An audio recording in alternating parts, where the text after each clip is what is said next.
Hey, Hello. what's up? How are you? I'm Oh, doing okay. good. You. Oh. How's it going? It's going good. How are you? Um, just finished the workout. I'm a little tired, but I'm can't complain at all. I'm feeling good. What's up? Good, good, good, good. How's quarantine life? Um, it's going good.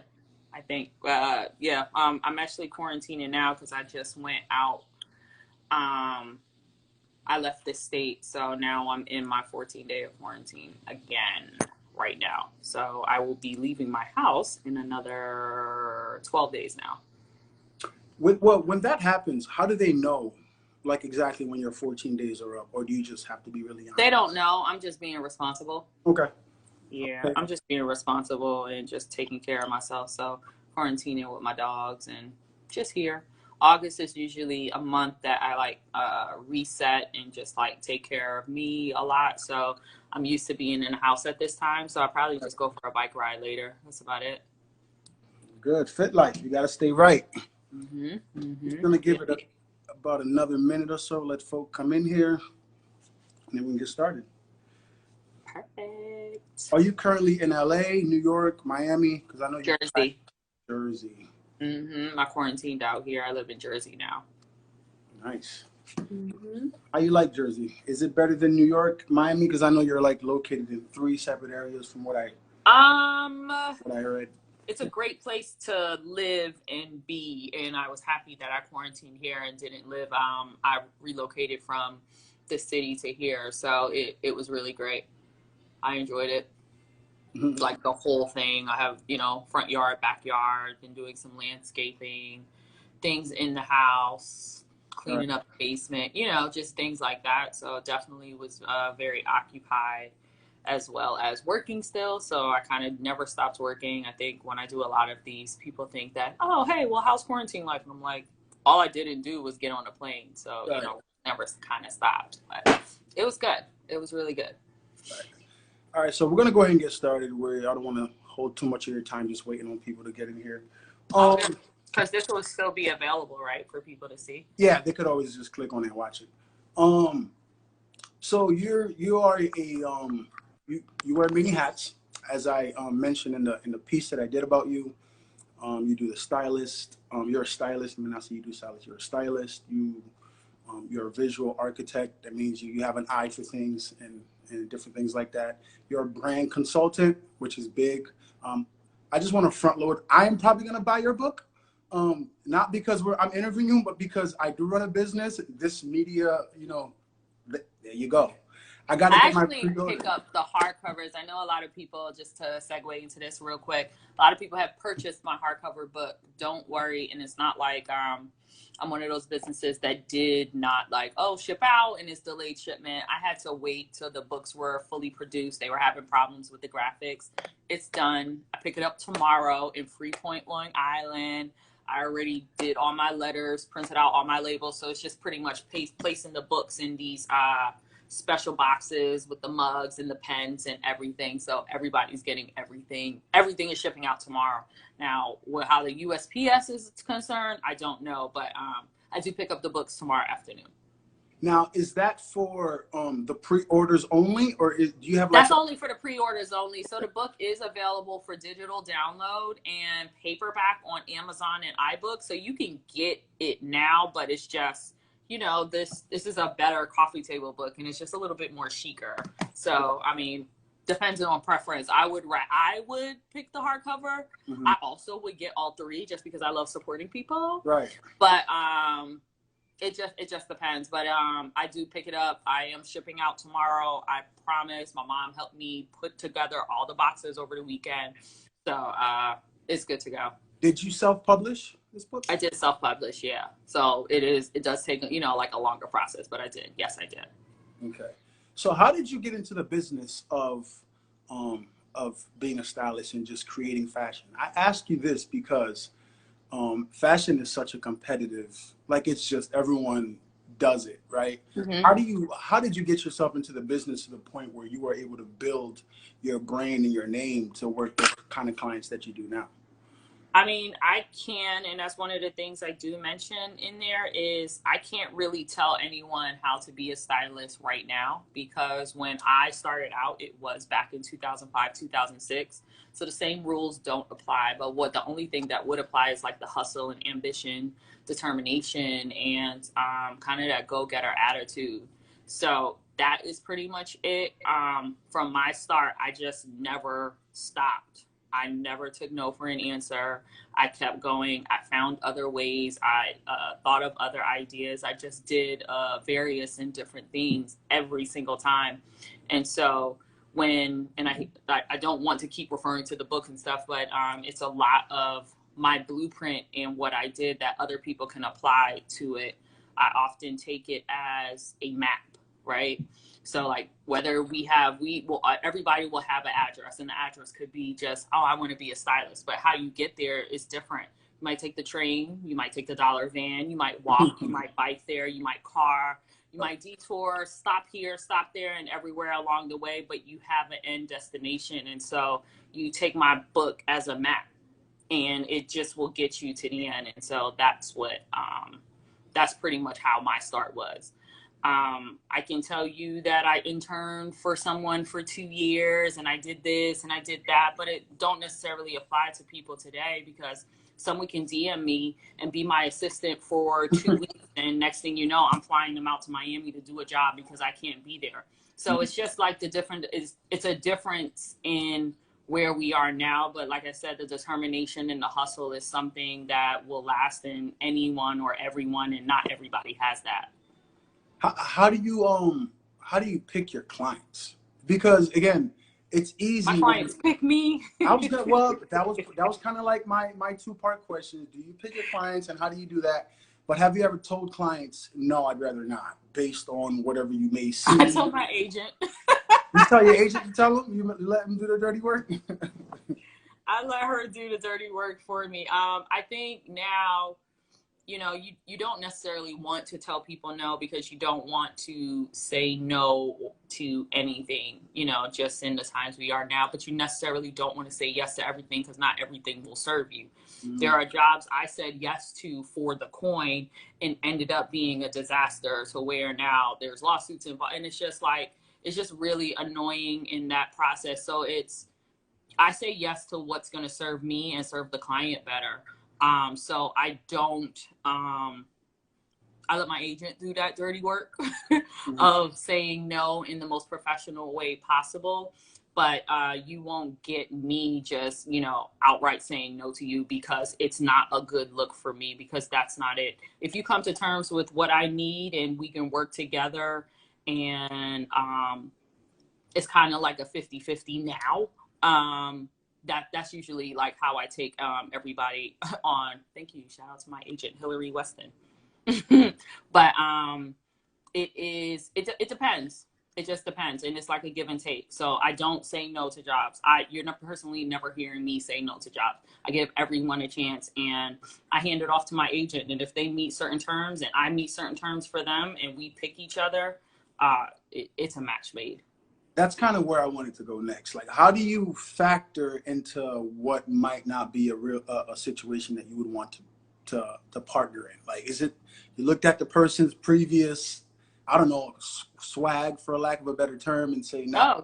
I can't judge by that because if you start judging by what somebody looked like and how they dressed and everything, it's up to you to make a change. They came to you to change. They came to you for a reason. They came to you because they saw something James, Serena PJ, or somebody wore. They came to you for that change and for that elevation. So I wouldn't necessarily go say no to that. Would I say no to someone because of certain beliefs and it doesn't agree with mine as something with like principles and stuff? Maybe, but those are all things that could be he say, she say as well. So again, it determines on the agreements and how they run their business. If they're going to run it correctly, is it like net 30s, net 7s? Are you signing the deal amendment on time? Do you have the budget to hire somebody like me? Do you want just my assistant on set? So it's kind of all of those kind of terms and agreements and logistics that go into it. are the things more so to get a know, not necessarily who you are, because you're obviously coming over here for a change, you know? Right, right. Now, you mentioned PJ and James Harden, for those who were not clear on who you were speaking of. And I talked about that part as well in my story, about how you've styled some of the most fashionably, you know, people that we get to see on a regular basis. Now, with PJ James and like the Adrian and Chris Bosh and Serena Williams, like, your resume is pretty stacked as far as like who trusts you to style them. Do you have full autonomy in how you, like, if you see something, wow, I think PJ would really like this, or is it more so PJ might give you an idea of what may work for a certain maybe event or a look, and you go off of that? How do you go into the process of like picking out what you think these guys or these women would look amazing? It's different for everybody, because everyone, I allow my clients to be their own person too. And that's kind of like a bit of my success story. So it's not just, I'm going to say, oh, it's 100% me and I do all the talking and I do it's everything. They might come up with new ideas. They might have new collaborations. They might say, I want to do something different. So what can we think of, you know? And every single client is different. Are there things I suggest to them? Absolutely. Adrian Bosch, she would send me emails like, hey, I want to look like this. Like, how can we execute this? So it's like, you know, every single person, every single client is so different. They all have different things about them, which makes it so unique, which makes my job, I would say, easier, because everybody has a voice. You know, I remember I had this New York Jet player. His name was Calvin Pace. And I remember one of the first things, so he was like my second athlete, because Vernon Davis was my first. And I remember telling Cal, he never wanted to tell me no.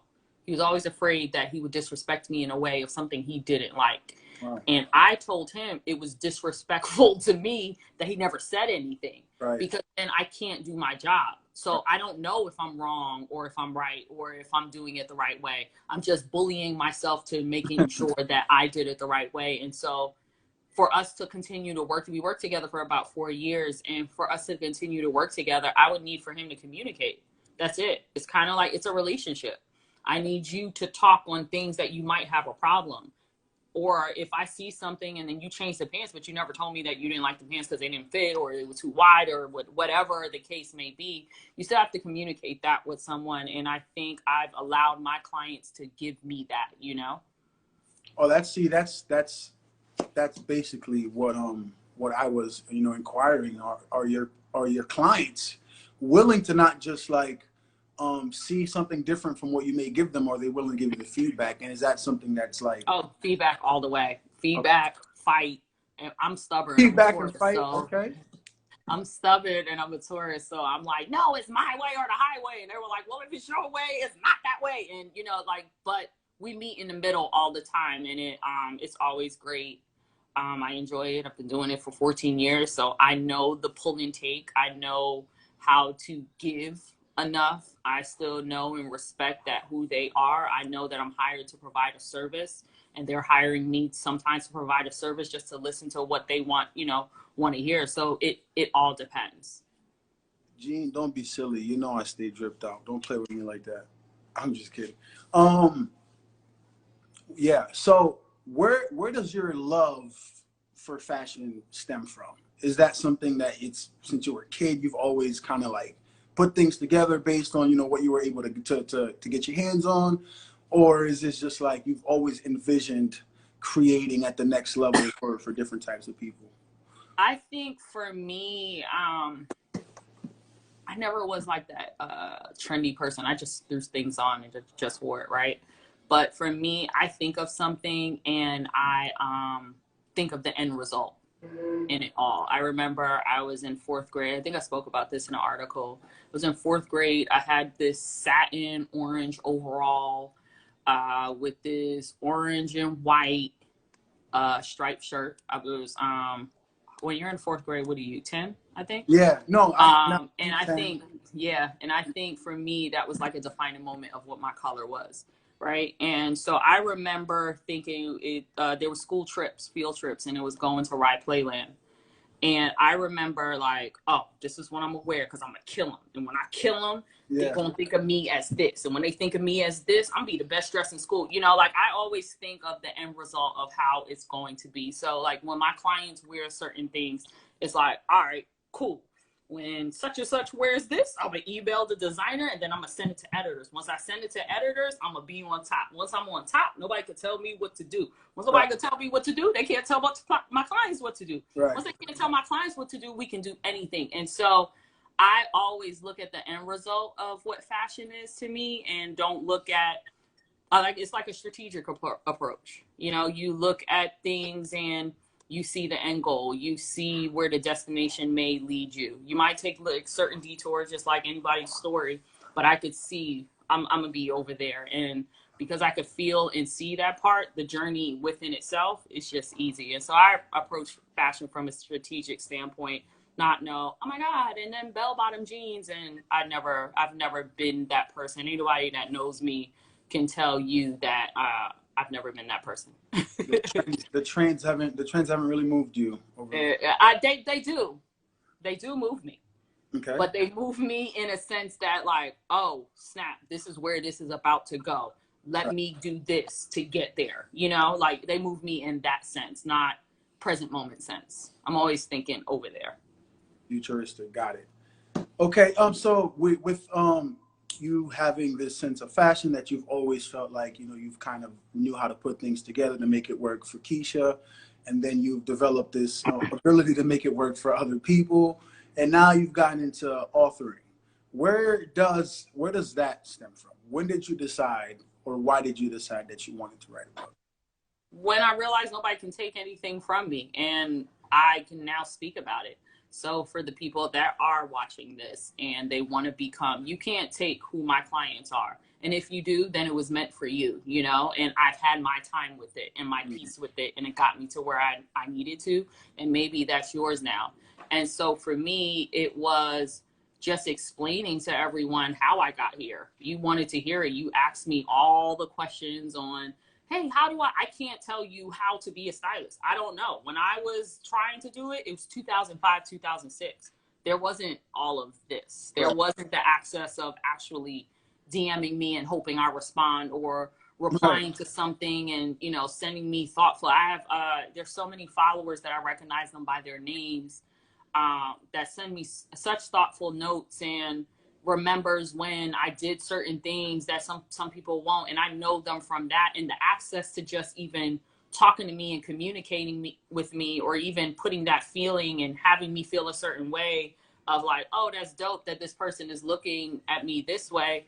I didn't do any of that. I was cold calling like, hey, are you guys hiring? You know, so it was never faces to names. I didn't know the names and faces of certain stylists. You know, you would read about them in a magazine if you had it, or if you knew the access and had the access, but I never did that. And it was just pretty much cold calling. We had Fashion 101 and Model Mayhem or something like that. But those were things that, you know, you couldn't touch. Now you can get up front to these people. Now you can see them out in the street and like, hey, KMC me, I know who you are. You know, it's not like that.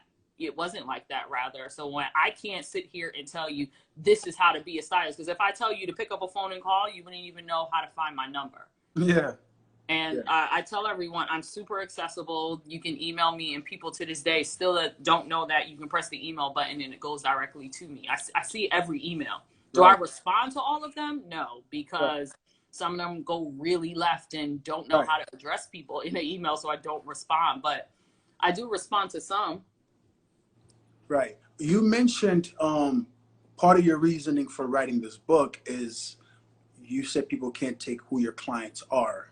No, I said you can't take away what was mine. So, you know, like you can't take anything away. You can't take my resources. You can't take my contacts. You can't take any of that. I built that from the ground up. I have now like a record with designers and clients and stuff that once I do one thing, it goes that way. So a lot of people starting out, you can't take that access away from me. People pay for that part. So it's more so I can tell you how I did it. Right. And you could apply that. You could do it your way. You could do it differently. It's all up to you. I gave you a guide. Right. Right. I didn't tell you like, all right, it costs this much to get here. Is this, is that? I gave you a guide on how I built it, the steps I took. And if you want to fly to get there because it's quicker, so you're going to put more. If you're going to walk to get there because you want to take a slower pace to really understand, then it's that, you know? And so I didn't want to give a self-help like, you better do this and you have to do this. It's a guide. I'll hold your hand throughout this process, you know? And I often tell people, once you buy my book, my DMs is open to you. You can ask me any questions. You have something on page such and such that you didn't understand, I'll break it down to you. I'll call you if you want. I'll walk you through it. I'll help you. You need a resource. By you investing in me, I can invest in you too, because you're taking your journey seriously. See, that's dope, because that's not like that builds a different kind of community of like, Kesha is actually really trying to guide me through this and didn't just write a book, you know, to tell me what to do. And then I can't, if I really am not sure, then I can't reach her. So I think this, what you're explaining now is dope, because people can actually really see that, wow, she wants to help me to get to that point, you know, through my hustle and through my grind, if I have it in me to put in the work to do that. So I think that's pretty dope to do. You've worked projects for Serena Williams, big time shoots. You've done Lala Anthony with the Drake video, In My Feelings. That's big time. What is the biggest project that you would say Kesha has done in her time as doing this? Because there's a lot. Or your favorite, biggest and your favorite. We can do both. I don't know if I have a favorite.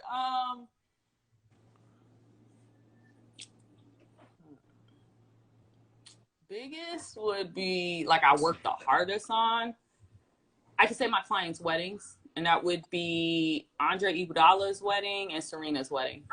Serena is the biggest way because it was like Vogue and Bride magazine and stuff. Andre was like working with him and the guys from ground up. My favorite, I don't have favorite because I don't do favoritisms.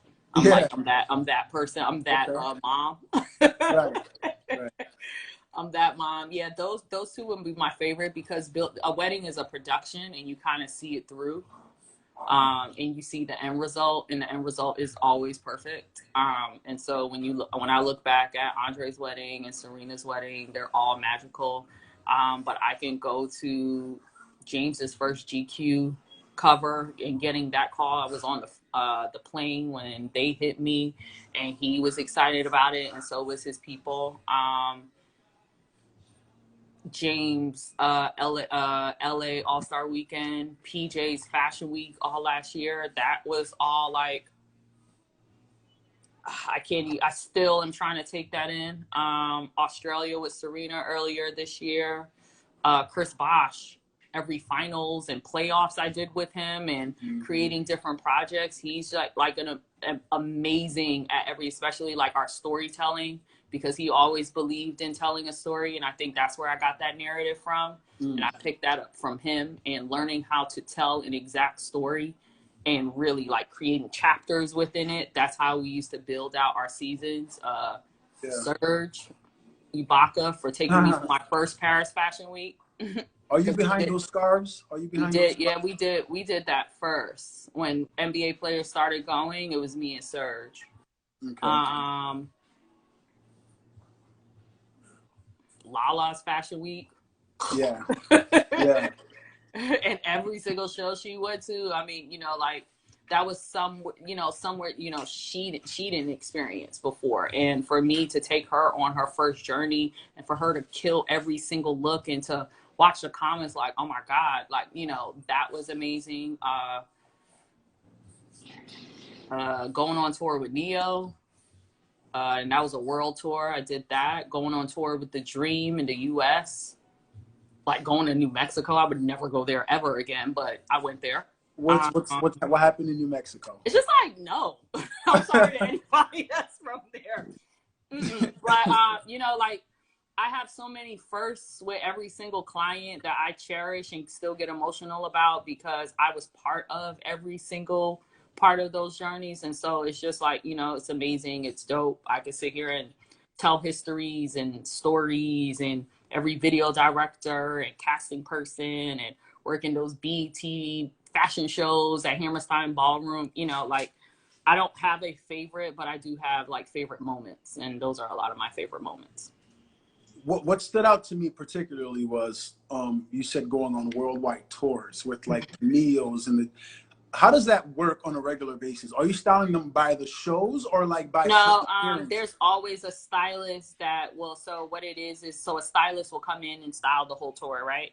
And then I would do wardrobing, which is like the upkeep of the wardrobe tour. So it was the start of me deciding like where am I going in this styling journey. And so I encourage every stylist, if you don't know where you want to go, you haven't figured it out, you know, try everything. And I went on like a 2-month tour and I did it and I saw it and I saw the world while doing it and realizing that this is not what I want to do. But it was something that I experienced at such a young age and it was really, really great. So what you do is just the upkeep of the wardrobe. You communicate with the stylist a lot on the looks that they already put in. You just are traveling everywhere. So every single Neo song I hear it in the way of how he went on stage and flipped a hat and I had to grab that, you know, and so it's things like that. And so wow. In a lot of countries I've never, you know, I would hope to visit again one day to really see those cities, but you don't really get to see the cities because you're building up and building down, doing production and everything like that. Wow, that's an experience. I mean, that in itself is like living, you know, vicariously through these people while you're actually, you know, there every single day with them. That's pretty awesome. With given that you work with a lot of fashionably prominent athletes in the NBA, how has the NBA shutdown impacted what you're able to do on a regular basis? I mean, I didn't travel. That's all I'm gonna give people. I just didn't travel. That's it. Work was work as usual, though. It still was building. Now you're building like kind of off-season looks because you got to think it was like New York and California that was only shut down, right? And where all my clients live, it was business as usual. Unfortunately, in the state we're in, unfortunately, it was business as usual, but it was business as usual.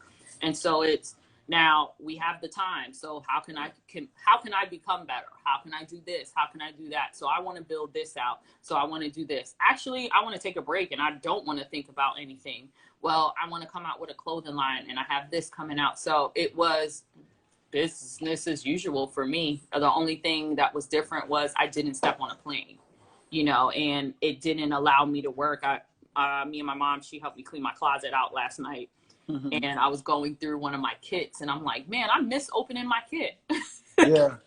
I miss taking out my lip brush and I actually miss it. And I think last night was the first time I actually missed that feeling of going on set or going into a client's closet and doing X, Y, and Z. But don't get me wrong, work is picking right back up because even though, you know, they don't have the, I guess, visibility to wear, but they still want to put their clothes on. So, you know, I am still going to do what I do. That's kind of where my question was angled from, because it's like now they're in this bubble. They're not, I mean, they can't step out and go to this like nightclub. I mean, but yeah, at the end, but I never dressed them for that. I dressed them for what you saw. I dressed them to go to work. And it's not just NBA I have NHL, I have MLB, I have, you know, I have tennis, I have this, I have clients that are retired. I have a lot of people that I still work for that is business as usual. God don't close those doors. I'm still open for business and I never stop. So, so when I do have the conversations with people like, oh my God, what have you, you know, since we have like downtime, and I'm like, who had downtime? I'm still taking off August like business as usual. August is still my rest month. My eyes are low because I'm, you know, resting more and I'm still booked and busy and it never stopped, you know, and I've allowed those doors to remain open. I've allowed my windows to come in. You know, I allowed that energy and everything to come in to allow nothing to stop. Did I have fun? Were things a little bit slower? Yeah, I was able to make work hours from like 11 to 1 p.m. and then you won't hear from me, you know, but what it allowed me to do during this time of, I guess, time slowing up, it made me realize who I am, and I took control of a lot of what I did.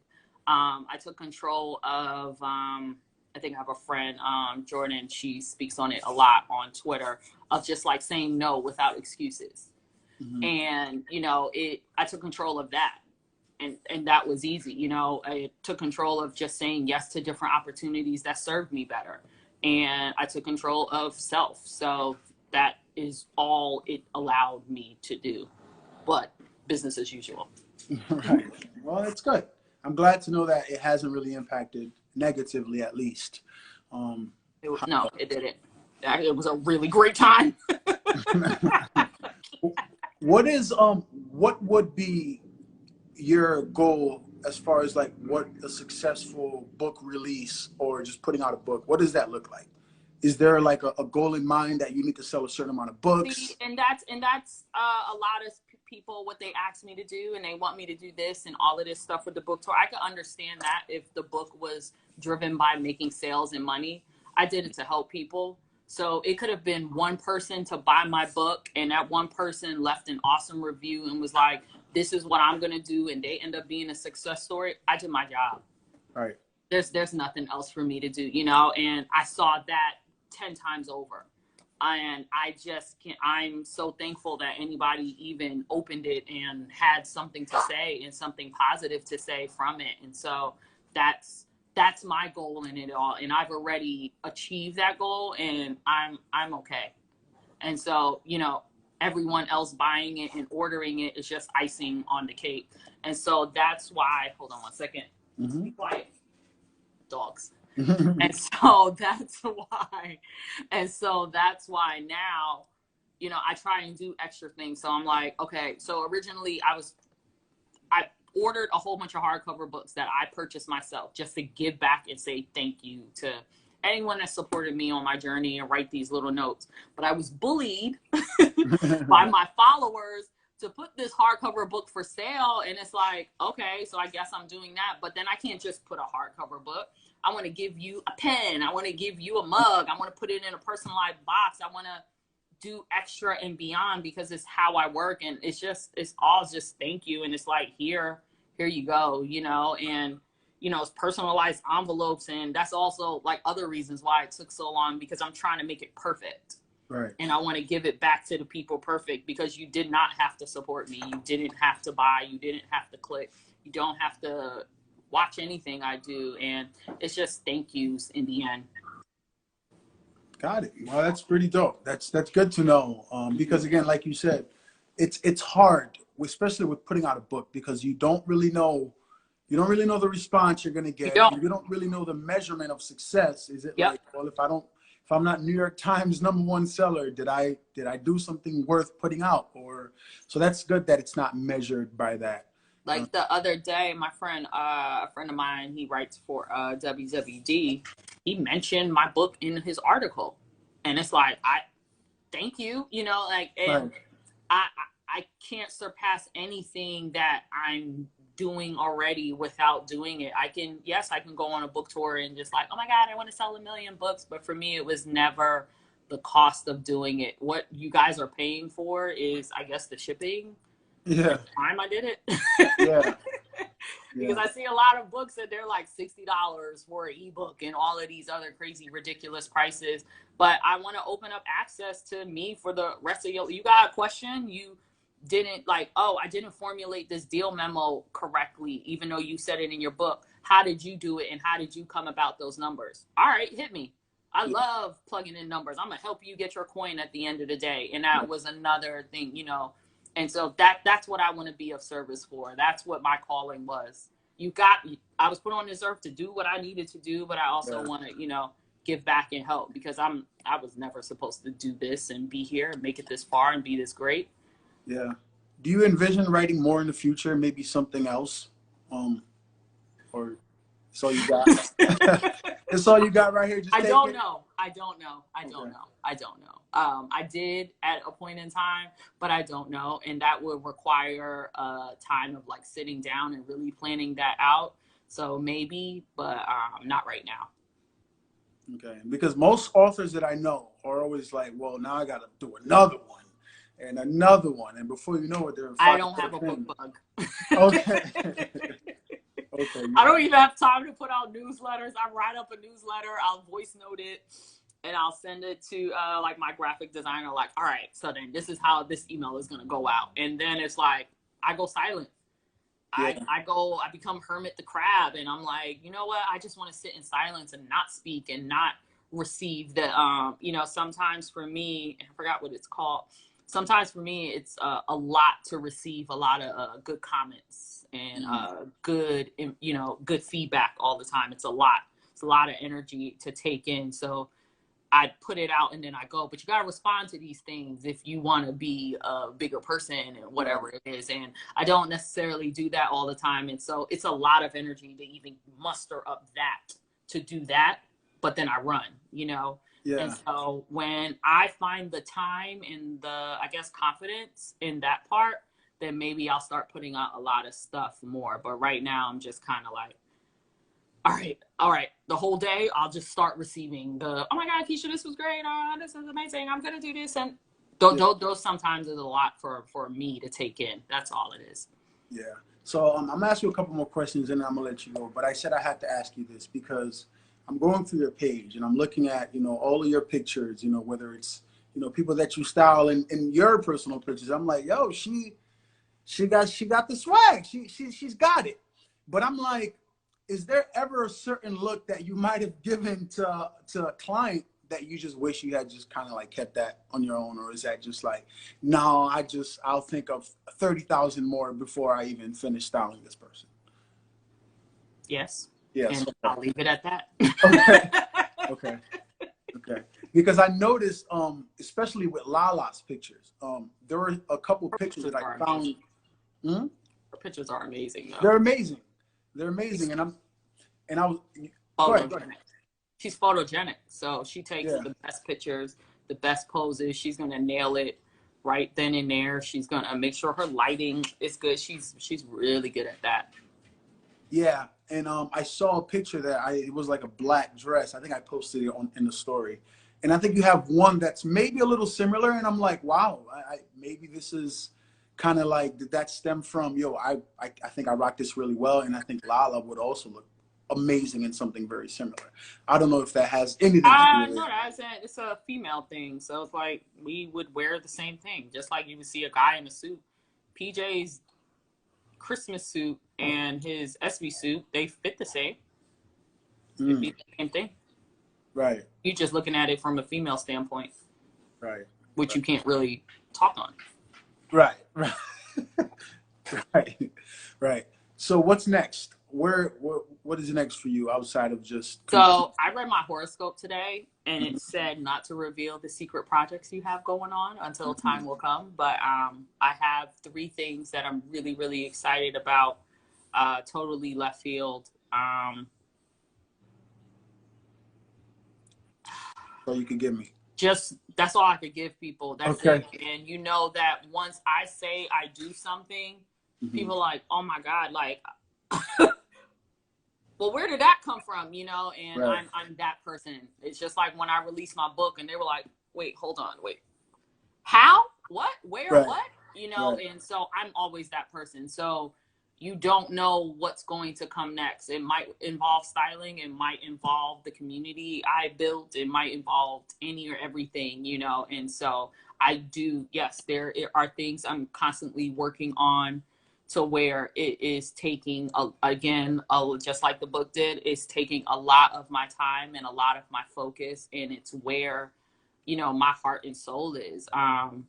It is with, you know, clients are involved, clothing. I mean, I can't speak on it. Right. I can't speak on it, but it's so exciting and I'm so excited and and everybody has a project coming out and I'm part of everybody's projects. And I'm just like, What's Yeah. next? Right. And I'm that person. But no, I can't speak on it. It does involve everybody's favorites, which is everybody I work with. Yeah, and that's it. Okay. I will be ordering the book, all three of them. I was gonna order the hardcover, but now I have to support all three because right. I'm just saying I would do that for someone. I'll do that too. I believe in supporting. I think that it goes a long way. Give it away as a gift. Do a giveaway. I might just do that. Do a giveaway. Yeah. The hardcovers come signed. And so if you want it signed a particular way, I guess just leave like some kind of note and I'll just sign it to like one of your followers or something. And it's like a whole thing. Do a giveaway. That's easy. That is actually a really good idea. I'm gonna do that. Just do a giveaway and that's it. And I could sign it. You could text me like, hey, or email you or DM. A lot of people have DM'd me and was like, hey, I want to give this to my little sister. Can you sign something for her? And I'll go to your little sister's page and I'll go through her and I'll write just like an inspiring note. And that's about it. Look at you. Okay. I like that. I appreciate that. I'll definitely be doing that. The official release is when? The official release for the book was May 7th. The official release for the pre-orders, I guess, is now because I picked them up tomorrow at 3 p.m. So they're out. It's just I picked them up. I have a cover here. This was like the proof or whatever. It's out. It's done. It's just shipping and now everybody getting it and tagging. I've already written out some of the notes to some of the people already, but I mean, the official release is now. It's ready to order. You can get it. Pre-order is on my Instagram page. It's kmcme.com/pre-order. Yeah, it's in the link in her bio. Thank you. I don't even say that often. Yeah, it's in the link in her bio. Go get the link in my bio. That I told you. I'm like, all right. Yeah. Sure. The link is in my bio. You can just go press the link, get the hardcover or do the box special. The box special, I don't have a box in front of me. I usually do, but it's a big black KMC Me box. And you get that personalized. You get because everything is around me. You get like one of these and it's like going to have a personalized note in there. You get a mug and you get a personalized pen. So that's in the special box. Or you could just get the book itself, and I'll just sign that. But all copies are autographed, the hardcover ones. Paperback is from Amazon. They print that, they drop ship that. They also do the Kindle version and iBooks. So if you have an iPhone, you can just go to iBooks and type in KMC Me and I'll come right up. There you go. Kesha, thank you so much for your time. Thank you so much for having me. We've been following your work, and we've definitely been like, we gotta get at least a little bit of details from how she gets busy behind the scenes, because again, whatever you do could always be applied in something else as long as you apply it appropriately. Absolutely. So hope you have a wonderful rest of your time. I will be sending you the message because I do want a customized one for you. Yeah, as soon as you do it, you like, hey Kesha, it's this. I promise you, I'm writing it out to whoever you want it to. So don't think that it's an entire operation going on over here. It literally is me and then my mom putting together the boxes. So your contact, I am the customer service rep. Got it. You're contacting me. There you go. Appreciate it so much. Thank you so much. Thank you so much for this. This was really great. You got it. Have a wonderful one. Bye.